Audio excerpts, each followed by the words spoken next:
To me, the definition of sustainable is to be viable. So to be a viable business moving forward from a profit and loss standpoint, and to be flexible enough to change with the times and change what we need to be changing. I went up to Indiana. Corey Craig is a big friend of mine up in Indiana. And I remember 5 years ago, right after I started here, I went up there and spent some time with him, and he took me out to a small robot dairy. It was an old-fashioned Dutch guy, and he had one robot. And I just fell in love with it. I saw the cows, I saw the environment. It was totally unlike anything I've ever seen. You know, I've always managed cows in groups, and I walked in that barn and I saw cows on individual schedules.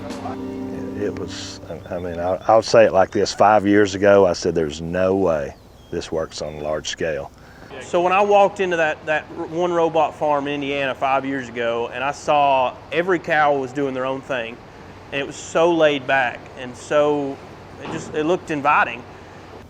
Continuing to see a number of farms run successfully, and it being an improvement in their operations, and it was pretty obvious that that's probably the route we needed to go. So our last change on the farm is 8 robots, and we've been watching the technology for a number of years, and we knew at some point in time we would have to start replacing this facility. So the way the barn's laid out is we've got 4 groups. We've got a group here, and a group there, and a group there. We've got 2 robots per pen, about 120 cows in each pen. So this would be my fresh group that we introduce fresh cows twice a week. And these cows have their own environment, so they don't have to compete with the trained cows out there. They've got everything those cows do. They've got water, feed, a place to lay down. They also have the ability to milk. Come over here and push this oats over, and they milk. And once they milk, the sort gate routes them back into this sort pen. So they stay here until they're trained and know how to use the system. We're moving cows into our facility that we think will do real well in the facility, but we're sure not losing any milk. We're probably ahead a little bit. The cows are milking in this facility stronger than we've ever had cows milk before. But it all goes back to training. If you do not train your cows properly, then you're not going to have an efficient barn and an economical barn. So you've got to put your time in early so you get your payout later.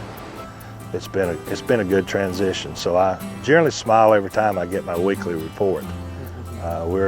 We've been from 100 to 105 pounds consistently through this operation, and haven't had any major blunders yet. So it's been a good transition. Well, I love the robot system of feeding because it is very efficient to me. We can provide nutrients for every individual cow through a partial TMR, and then supplement that with a proper amount of pellets according to production and efficiency and cow health needs. We're going to be able to manage them better, you know, with the tools, rumination. Look at the rumination here at 537. Very, very good, you know, you know, managing the cell count of every cow, you know, finding when she has any issues. The system provides a lot of tools that we haven't had in the past. So it really does give us an opportunity to maximize the profitability of the cows, in my opinion. There's nothing more enjoyable than seeing a cow give another pound of milk. So it means the decision I've made has been a good one. So the cows tell you most of what you need to know. So the first thing you do when you walk in a barn is you look at the cows, and then you make a decision on how well it's run, or then you start asking questions based on what the cow's telling you, and I mean, they do the talking. So when I walk in this barn, I think we're doing a good job because of what the cows are doing. Not only what the cows are showing me here, but what they're showing me on their computer, the results we're getting. There's no doubt to me that the industry will move this way because it's just a better environment for cows, and it's a better business environment, really. So there's no doubt in my mind that we'll see the industry transition this way.